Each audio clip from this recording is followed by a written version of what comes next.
All right. In this chapter, we will cover pure monopoly. So the chapter is divided into 7 different topics. We will look at it. First, we'll look at the characteristic of pure monopoly.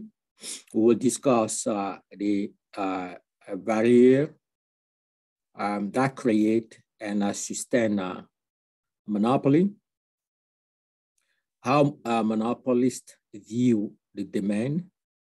We're also going to view the price and output determination under monopoly. Same thing we did with in the previous chapter with pure competition.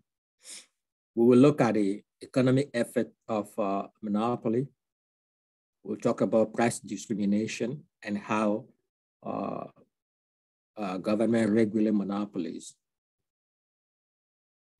Here you will see that the barrier to entry is not just for pure monopoly, but it exists to some extent in any form of imperfect competition.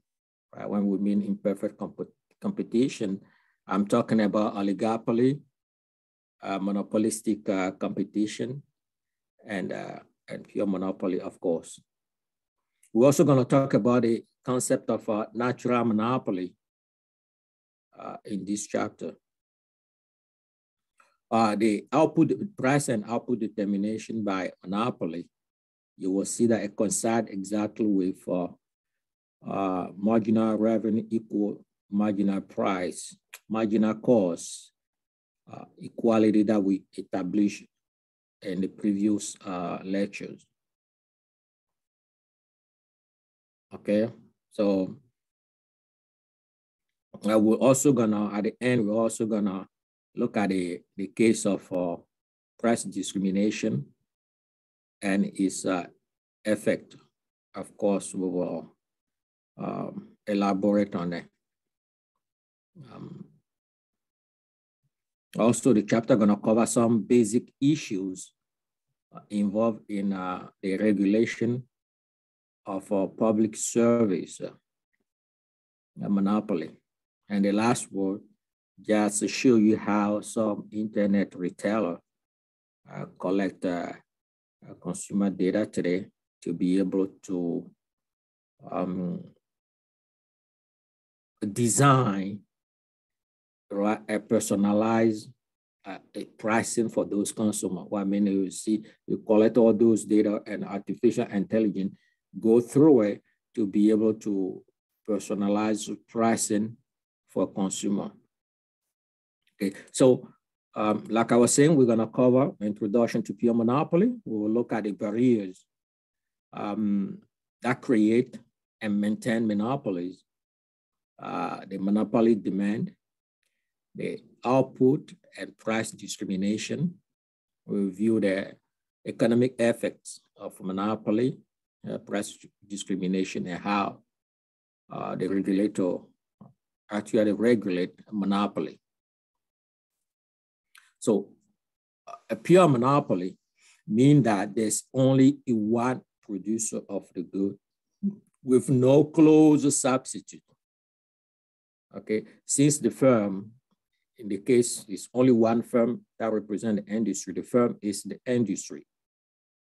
And pure monopoly, you see to that point that they have a great deal of control over the price that is charged for the good or services. And pure monopolies are created and sustained due to strong barrier to entry. So those barriers make it difficult for new firm to enter the industry.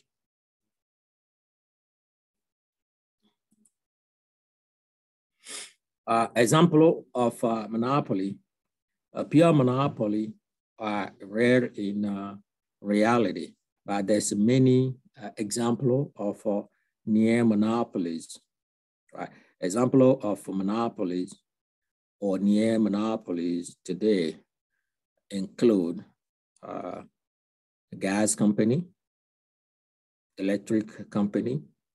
We have also the cable TV company, and private companies such as Intel, which today enjoy nearly 80% of the market for microprocessors.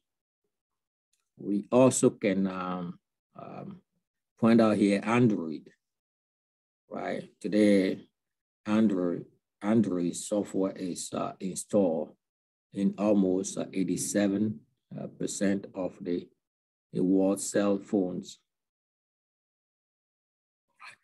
Even a professional sport team may also enjoy a monopoly in their respective geographical area. So a barrier to entries. So we'll list some of the barrier to entries over here. These are the factors that prevent firms from entering the industry. And doing that, it creates monopoly and also sustain the monopoly. The first one is economies of scale. It's a major barrier. And as we defined it before, economy of scale happen where lowest per unit cost and therefore lowest unit price for consumer. So the company can produce a large output while the average total cost is lower. And to that point, they will be able to give that lower price, lower cost through the price of the unit to consumer. Okay, so the next one we have is the patent and licenses, right? Patent and licenses also are the barrier to entry. Right. The government usually give those legal barriers to company. So, and that exists in the form of a patent or licenses. A patent grant inventor that exclusive right to produce or license a product for 20 years. This exclusive right can earn profit for future research, right? And that will result in more patent and monopoly profit. So the second one is the licenses. Licenses are another form of entry barrier. And the example is the radio, TV station, and even cab or taxi companies are example of a government granting licenses where only one or a few firms are allowed to provide such service. We have also the ownership of or control of essential resources, right? Which is also another barrier to entry. The example here is we have the International Nickel Company of Canada, right? That control about 90% of the world nickel reserve. Professional sport league control the major player contract and also have a lease on major city stadiums. Pricing and other strategic barrier. Here, monopolists may use a pricing strategy or other strategy barrier, things such as selective price cutting and advertising, right, to be able to have a black or the new firm to enter the industry.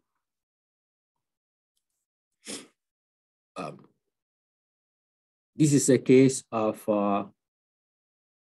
economy of a scale, And this average total cost curve, right? And that show you a decline in the long run. It had that a declining long run average total cost over a wide range of output, right? Keep declining. So a single monopoly firm here can produce 200 units of output at a lower price, right? So for 200 units of output and the price is 10.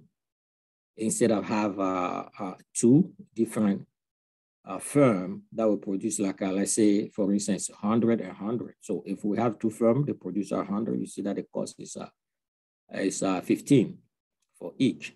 So it'll be beneficial to have only one firm to produce the output, right? Because the cost is lower than have more than one firm produce the output.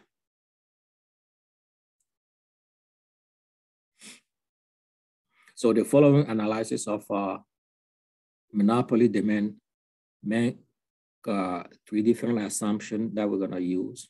The first one is monopoly is secure by pattern, economy of scale, and resource ownership. And the second assumption we make is the firm is not regulated by any unit of government.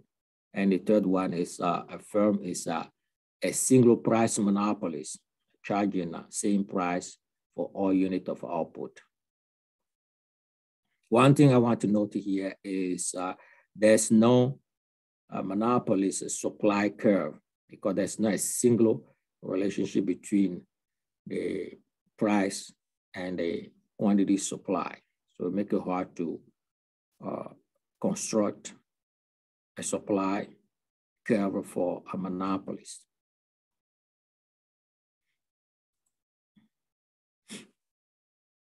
So the price for monopolists, the price will exceed the marginal revenue. Why? Because the monopolist must lower the price to sell additional unit. The monopolist is not concerned about the unit, the revenue per unit. They are concerned about the total revenue. So if they must lower the price to sell more to be able to increase that total revenue, that's what they will do, right? So now the lower price applies to all of the unit being produced, not just the last unit, right? So that is causing the marginal revenue to be less than the price. Yeah, we will see on the graph. So if you see this, a graph over here, a pure monopolist or any other imperfect competitor with a downsloping demand curve, what we have over here as a D, they must lower, they must set the price lower to be able to sell more output. So here, if you look at the price at 142, the output sold 3, but as they lower the price, now they sell more output. Right. So by lower the price from the 142 to 232, the monopolist, in our case over here, sell an extra unit, which is the fourth one. And by selling the fourth one, they gain 132 from the sale. And out of this 132, they must subtract the first 3 units, right? Because all the previous unit, all to the fourth one, the first one, the second one, the third one, all will be sold at 132. So by decreasing the price, basically here is the discount apply also to the previous unit as well, not just the fourth unit. So when the monopolists collect 132, in our case over here, they had to subtract the $30, which is the 10 for each of the 3 previous units out of it. Okay, so the marginal revenue of the 4th unit will be 102, right? It's not 132 because we had to deduct the $30 out of the 132. So it's 102, which is a marginal revenue, and it's less than the price of 132. All right, so the revenue is will be less than the price.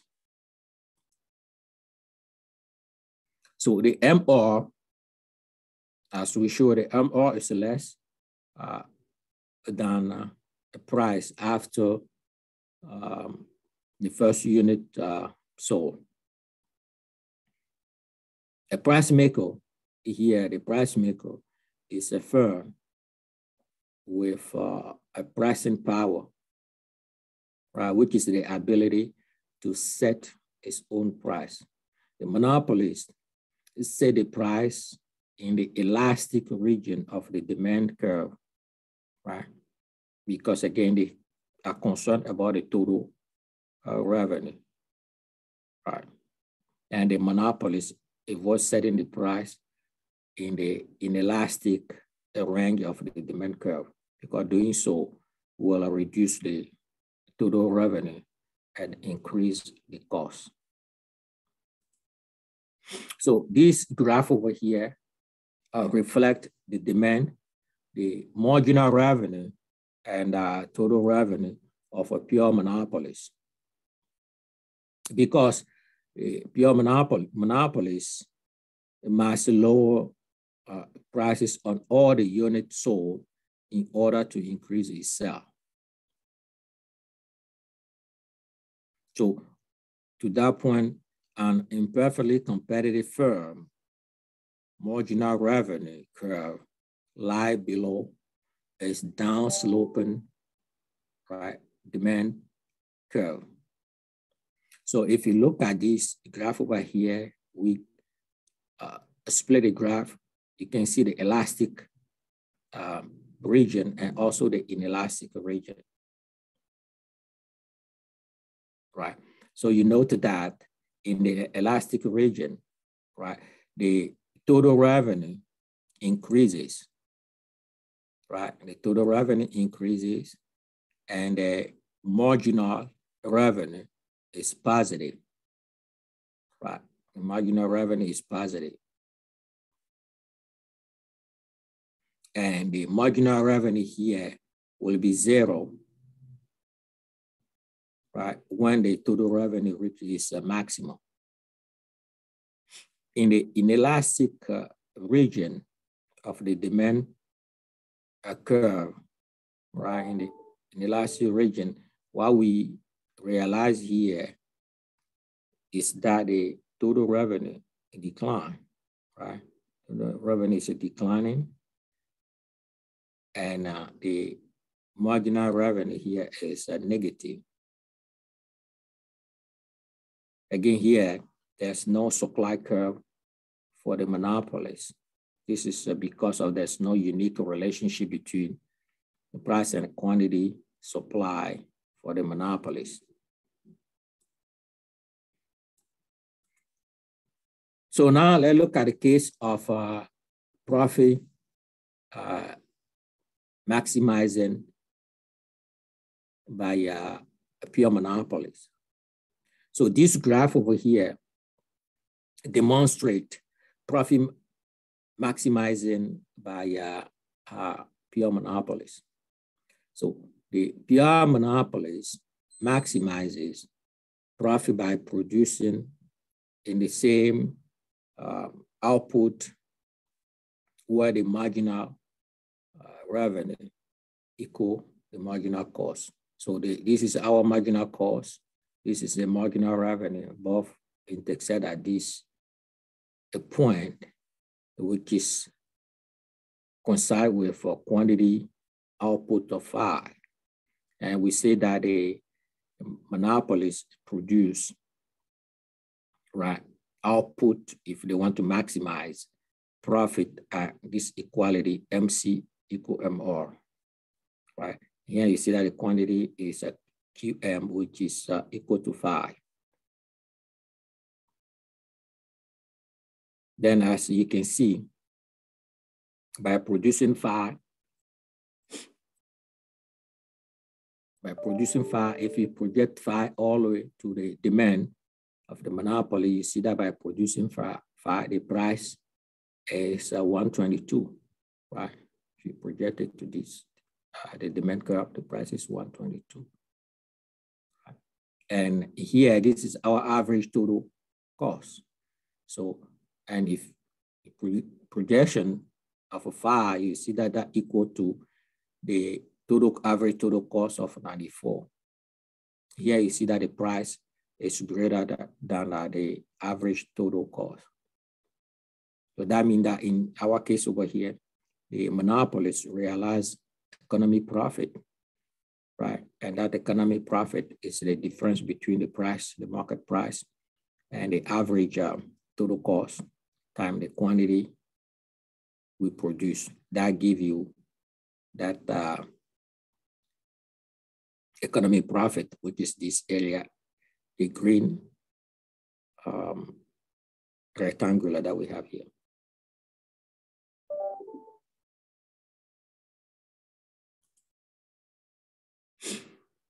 Output and price determination. Here, the step that you can follow to construct the graph that I showed you earlier. Again, you started with the quality MR equal MC, the rule of a profit maximizing. That tells you exactly where the monopolies and the quantity the monopolies will produce to get to that profit maximizing output. Right? And from that, you can do the projection to get the price of the market and also the average total cost, and help you to determine if the price is greater than the average total cost, so you know that it's economic profit. You can calculate economic profit as I showed earlier. So the misconception about monopoly pricing.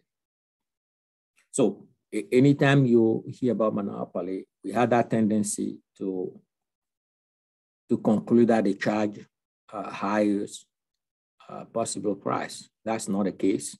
So you know that the monopolies, they are not.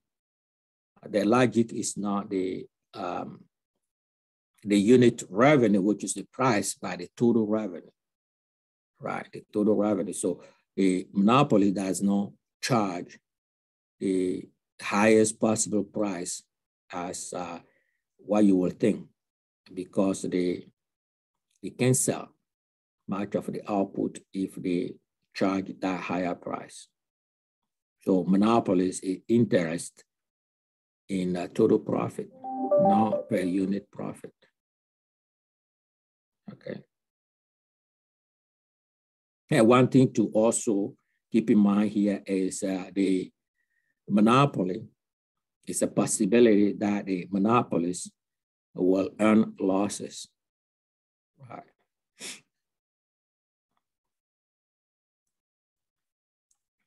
So now let's look at a case of loss maximizing position of a pure monopolist. So here again, we have our demand curve. If D is a demand curve and it's weak,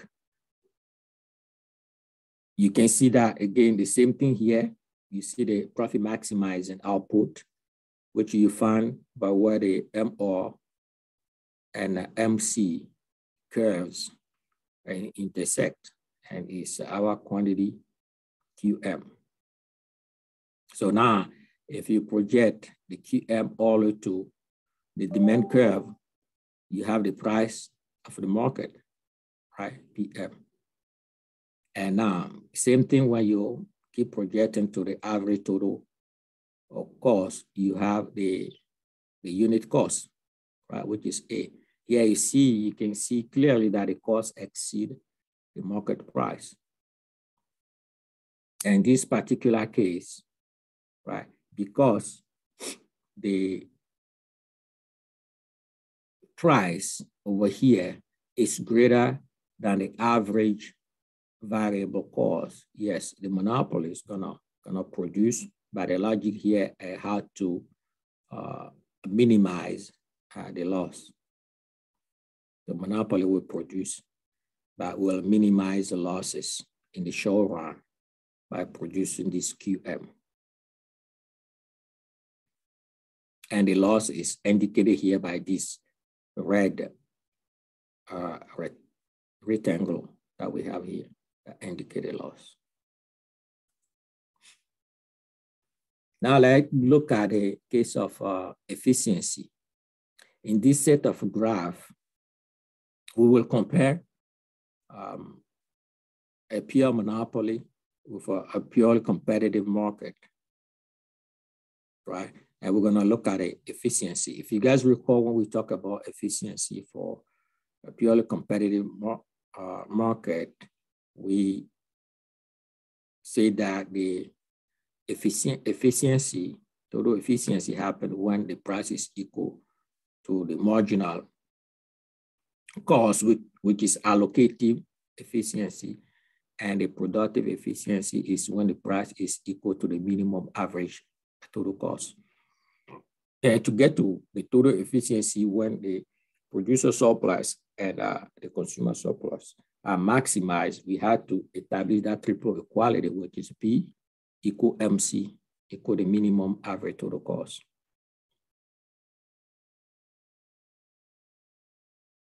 Right. So here, if you look at the case of pure monopoly, the monopolist, it will maximize the profit by producing a MC equal MR, which is this point A, right? When you project the quantity to produce is QM, right? But the price here, when you produce all of it, so you can see that here, the price is a PM. By producing PM, the price is a PM. Right. So the monopolist doesn't produce it here, but monopolist will produce at this level here.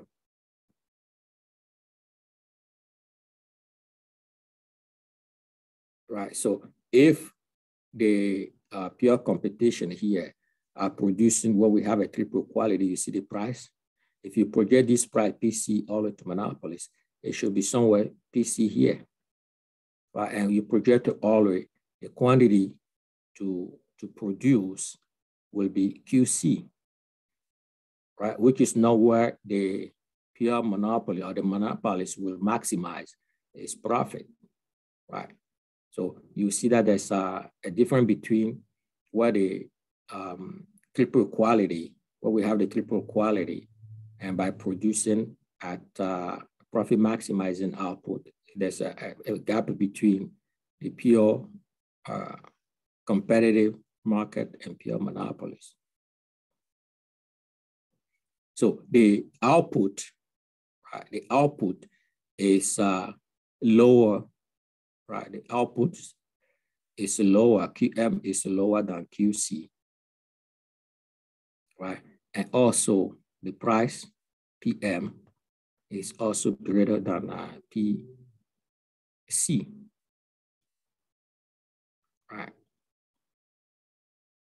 If you compare it to the pure competitive industry. So monopoly is inefficient because they are not producing what we have the triple quality, right?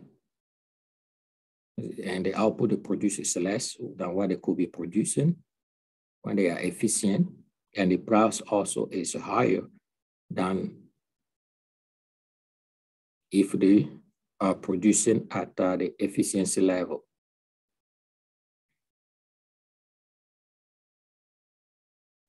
Here you'll see that the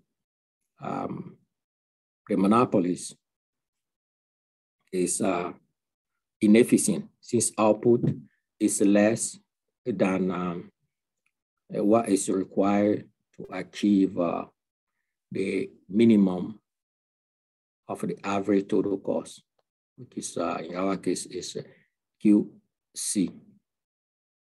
And monopoly's price also exceed the MC. Right. We exceed the MC. It's not an MC. MC, if it's equal to MC, where they have allocative efficiency should be here. It's greater than that.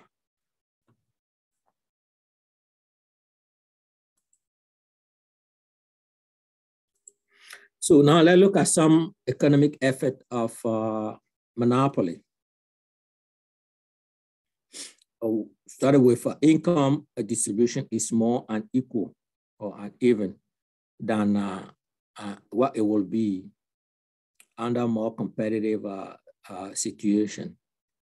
Right? Monopoly power transfer income from a consumer to the business owner. So you see that result in a redistribution of income from consumer to higher income business owner. And certain cost complication to keep in mind here are that cost for monopoly may not be the same as for a more competitive firm. And why that? It's because of the following reason. Our costs will differ. Right? The first one being economy of scales. Economy of scales may lead to just one or two firms operating in the industry,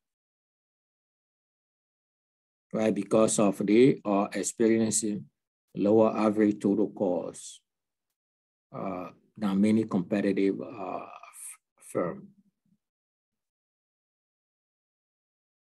And what these economies of scale will result is a spreading of a large initial capital investment over a large number of output, right? In the case of natural monopoly.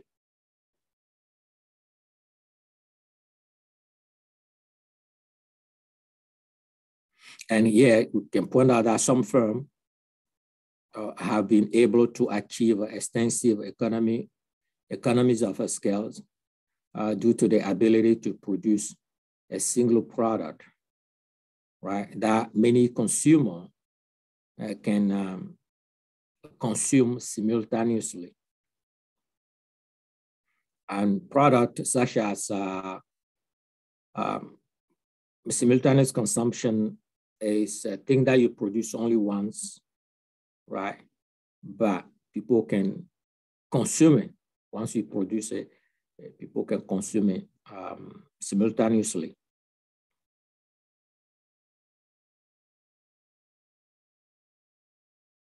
Example of that would be software, for instance. You produce it once, and the same software can be downloaded simultaneously over the internet. We also have the network effect, and the network effects can be factors also that give rise to monopoly power and sustaining. And the network effect happens when the value of a product rises as the total number of users also rise.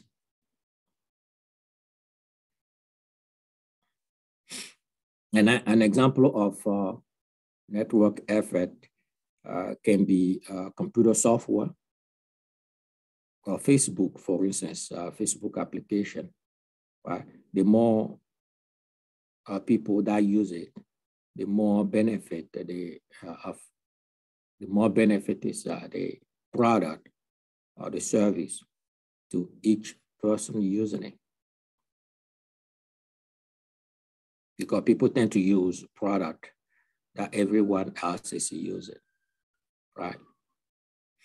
And X inefficiency, it happened in monopoly since monopoly is not under a competitive pressure to produce a minimum possible cost. A rent-seeking behavior here happened as a monopoly seek to acquire and maintain government-granted monopoly privileges at someone else's expense. And such rent-seeking behavior may entail a substantial costs, right? Think like a legal fee, lobbying, public relations, and advertising fee, which are more inefficient. We have also technological advance, technological progress, and a dynamic efficiency that may also happen in some monopolies, but not in others. And here the evidence is mixed. Some monopolies have shown a little interest in technological progress. On the other hand, research can lead to lower cost per unit and somehow adopt technological progress.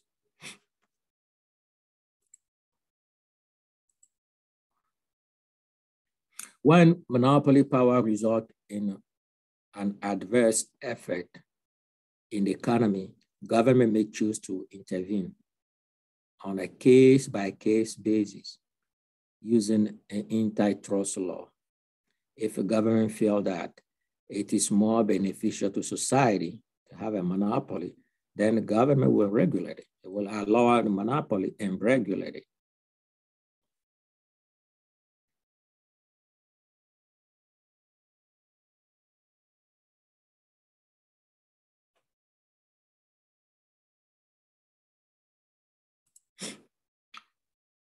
So this global perspective just show you competition from foreign multinationals that compete with a U.S. firm in the United States.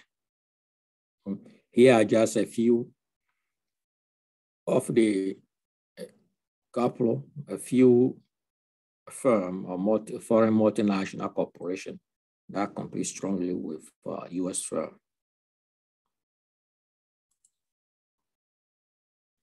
The price discrimination. The price discrimination is defined as charging different prices to different buyers when such price differences are not justified by the cost difference. Monopoly power means that the firm must have some pricing control or pricing power. And the pricing power is the ability of a firm to set its own price. Here, therefore, we find price discrimination in all type of market, except the perfect competition. The market segregation means that the firm have identified a different buyer and can charge or can separate the market, right, based on their willingness to pay and charge a different price. Right. No resale here means that a lower price buyer is prevented from buying at a low price and reselling the good or service at a higher price buyer, right? And doing so, that will break down the discrimination, the price discrimination scam. So gotta make sure that there's no resale is on it. Example of a price discrimination, right? Business travel, they have an inelastic demand due to not having time to shop around, right? And also for business traveler, the firm is paying for the trip. A study showed that whenever someone has to pay for your consumption, you are not concerned as much about the price, right? Therefore, airline charge business travel a higher price than the rest of the population.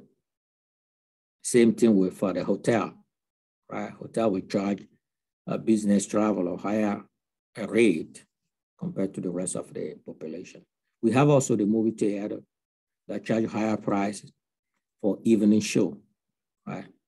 Evening show is charged at a higher price than afternoon show or matinee.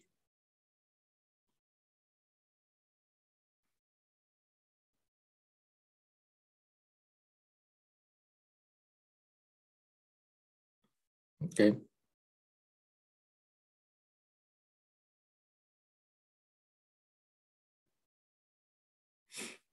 Golf courses is another example also.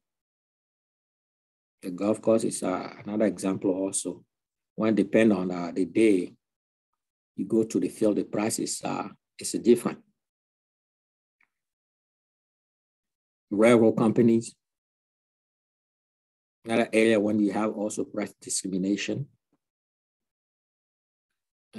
Clipping the coupons for shopping, right? So in this case, if you have for those who have time and take time to look at those advertising or newspaper to clip coupon and manage those coupons are very price sensitive, right? Those groups are price sensitive. That's why they are doing that additional work to be able to have a better deal. So it's another way that the monopolists do the price discrimination by providing those coupons. And they know that people who are price sensitive will go to the journal, get those coupons, and be able to purchase the same item at a discount price. We have also international trade. Here we found that a foreign firm may sell to the United States, for instance, at a relatively low price. Why is it due to the availability of many substitute supplier in the United States compared to the same product or service sell in the foreign firm country, a higher price. A price discrimination, these two graphs, you can see that here, if the price for business, a small business, as a student, for instance, for the same product, you see here for business is because they are inelastic. The demand is inelastic. You'll be able to set out the price higher and collect this much revenue, right? The MR, I have the MC. So by producing a QB, and the price charge is PB. And here is the green area here is the total revenue, right? So if they have a different market for the same item, just targeting the student only, right? So by doing the same thing, because here the demand for a student, they are elastic. The demand is elastic, so the price is lower, and the monopolists will be able to collect this revenue here. So if you add this green area with this green area, it's greater than if you just set up a unique price, which is everybody had to buy at this higher price. Probably the student, they want this gonna be miss out, right? Gonna be opportunity cost here. So by target a different population, different market, and have a price or segregation of this market with a different price, selling the same good, the monopolists are able, in our case here, to collect revenue from the business, a small business, also collect revenue from a student market.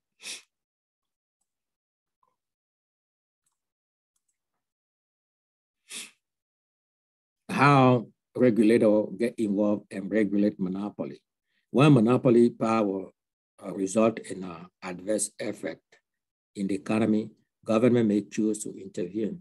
And here is on a case-by-case basis. A government will intervene. Government will intervene when they feel that the monopoly is a natural monopoly. But the dilemma here for the regulator is whether to choose a socially optimal price where the P is equal MC, or a fair return price where the P is equal to the average total cost.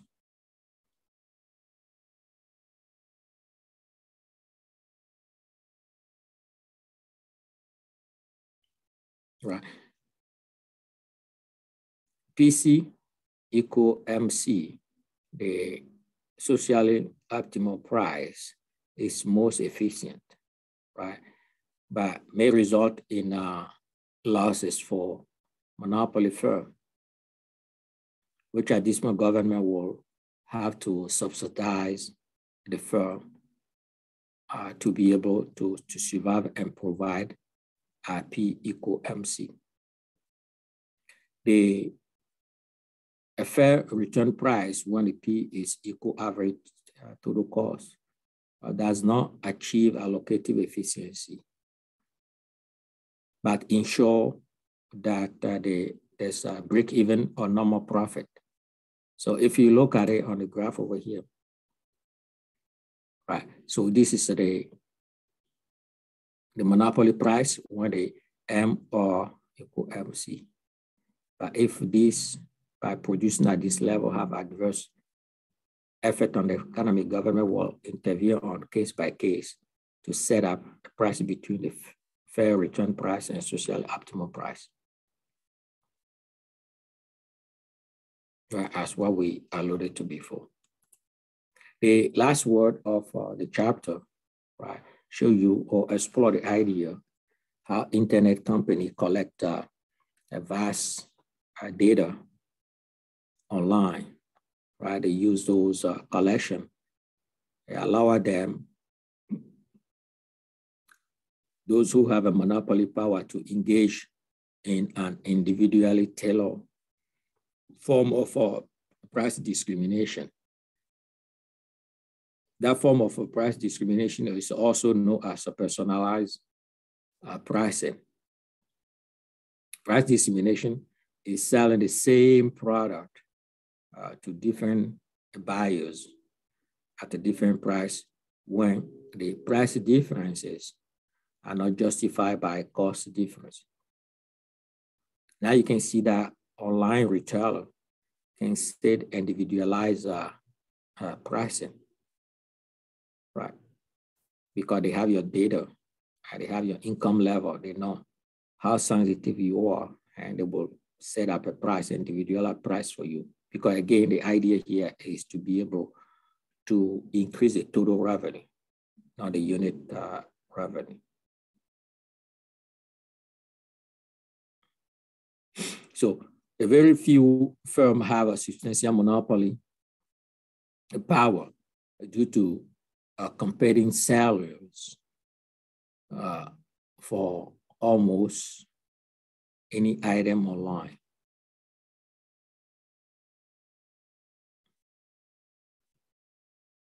Okay, so that's the end of this chapter.